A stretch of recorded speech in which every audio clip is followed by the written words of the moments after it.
आज एक बहुत पर्टिनेंट क्वेश्चन मैं पूछना चाहता हूं। Is attacking football dead?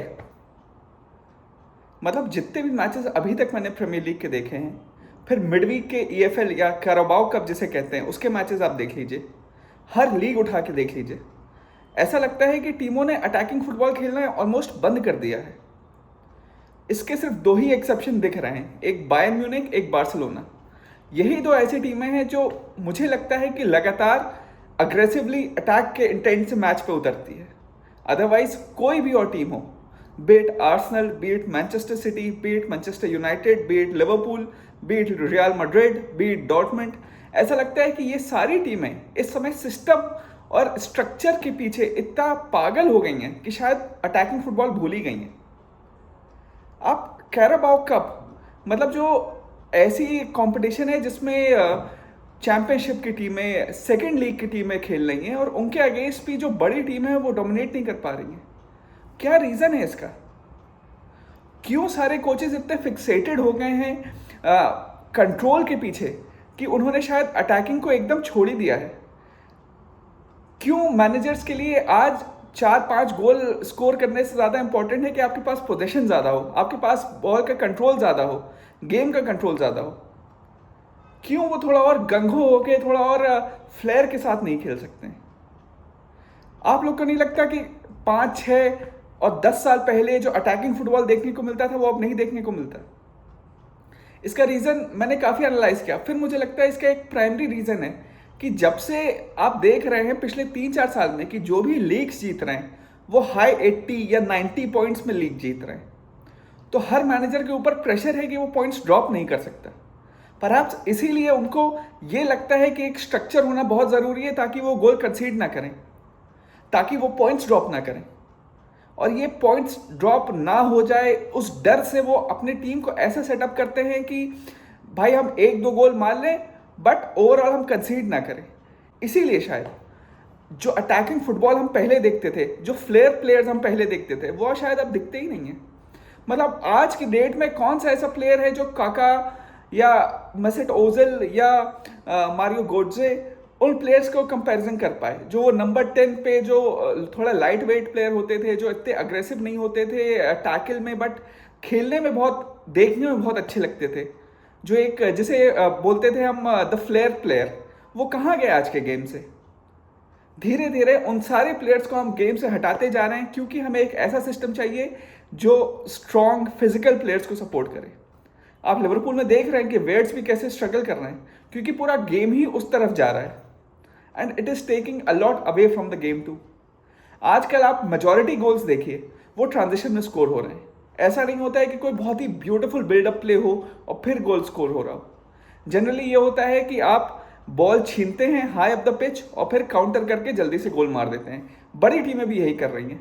जबकि 5, 6, 7 साल पहले आप देखते थे आर्सेनल, जो शायद बहुत महंगी टीम उस समय नहीं थी, फिर भी उनका आप लिंकअप प्ले देखते, सैंटी कजोरला, फाब्रेगास, विल्शेयर, रामजी, सारे लाइट वेट प्लेयर्स थे बट वन टच फुटबॉल, जिसे हम कहते हैं ब्यूटीफुल फुटबॉल, वो खेलते थे। और आज की आर्सेनल, उस पर ये आरोप लगता है कि वो हराम बॉल खेलती है, आर्टेटा बॉल जिसे हम कहते हैं, जो डिफेंस फर्स्ट है, सेट पीसेस, लॉन्ग थ्रोज, उसकी ओर जा रही है। मैंने तो अपने 25 साल के करियर में जब से मैं देख रहा हूँ आर्सेनल को, कभी आर्सेनल को इस स्टाइल ऑफ प्ले से खेलते हुए नहीं देखा। एंड इट इज़ बिकॉज कि Arteta favours control over the game. अच्छी बात है, आप कंट्रोल रखिए बट आप प्लेयरों का अटैकिंग इंस्टिंक्ट उनसे ना छीनिए। काफ़ी बार मैं देखता हूँ कि जो फर्स्ट टच पे गेम होना चाहिए उसके लिए आदमी 2, 3, 4 टच ले रहा है और बॉल आगे जा नहीं रही है, तो उन टचेस का क्या मतलब है? और सिर्फ ये आर्सेनल के साथ नहीं, आप सिटी को इस बार देख रहे हैं वो ज़्यादा सेट पीसेस पर रिलाई कर रहे हैं। ओवरऑल पूरे गेम में आप देख रहे हैं जो पहले बैक फ्रॉम द, जो पासेस फ्रॉम द बैक होते थे वो छोड़ के लोग अब सीधे लॉन्ग किक्स कर रहे हैं। फ्री थ्रोज, कॉर्नर्स, इन पे हर टीम ज़्यादा फोकस कर रही है। इट्स ऑलमोस्ट लाइक कि ये गेम 20 साल पहले चला गया जब बॉल्टन वॉन्डरर्स, स्टोक सिटी, ये सब टीमें ये सब टेक्निक्स अपनाती थी। तो ये हमें, मतलब मुझे तो देख के अच्छा नहीं लग रहा है कि आप पूरा मैच देखते हैं और जो भी गोल स्कोर हो रहा है वो किसी गलती की वजह से हो रहा है, काउंटर प्रेसिंग की वजह से हो रहा है। Takes a lot of joy out of the game. आज के गेम उतने एंटरटेनिंग नहीं हो रहे हैं, ज़्यादा केजी हो रहे हैं, ज़्यादा टैक्टिकल हो रहे हैं। और आई थिंक ये ट्रेंड अगर ऐसे ही चलता रहा, you'd see a lot of fans moving away from football. क्योंकि आप वैसे भी देख रहे हैं कि मेसी और रोनाल्डो के बाद कोई ऐसा ग्लोबल सुपरस्टार नहीं आया है। इस बार उस्मान डेम्बेले बैलन डी'ओर जीते। उस्मान डेम्बेले उस क्वालिटी का प्लेयर पिछले अगर 8-10 साल पहले होता तो वो इस रैंकिंग में कहीं टॉप 10 में भी ना होता। कहाँ गए आपके रॉबिन, कहाँ गए आपके रिबेरी, कहाँ गए आपके इब्राहिमोविच जैसे प्लेयर, कवानी, लबेत्जी, एक से एक मारक हमशेक, एक से एक प्लेयर होते थे। बट अब क्योंकि ये इतना फिजिकल हो गया है, ऐसे प्लेयर अब दिखते ही नहीं हैं। And it is a huge cause of concern. Neymar जैसा कोई प्लेयर, रोनाल्डिनियो जैसा प्लेयर, डेको जैसा प्लेयर, क्यों नहीं है ये सारे प्लेयर? क्यों उन्हें हम सीधे धीरे धीरे गेम से बाहर करते जा रहे हैं? आई थिंक ये सोचने की बात है। अगर ऐसे ही चलता रहा तो मैच में, क्योंकि हर मैच अगर वैसे ही केजी वैसे ही टैक्टिकल है तो डिफरेंट टीम्स को आदमी क्यों सपोर्ट करे? सब एक ही स्टाइल ऑफ प्ले खेल रहे हैं, सब काउंटर प्रेसिंग। आई थिंक सोचने वाली बात है। आई थिंक थोड़ा तो कोचेस को और अग्रेसिव होना पड़ेगा। अग्रेसिव इन द सेंस कि थोड़ा और रिस्क लो भाई।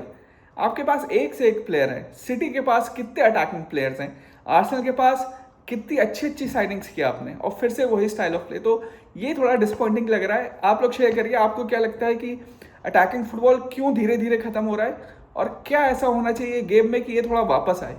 कैसे हमें फ्लेयर प्लेयर्स को और इंकरेज करना चाहिए? क्या हम ऐसा करें कि थोड़ा बहुत क्रिएटिविटी गेम में वापस आए? Do like, share and comment. I'd love to know your feedback. Thank you.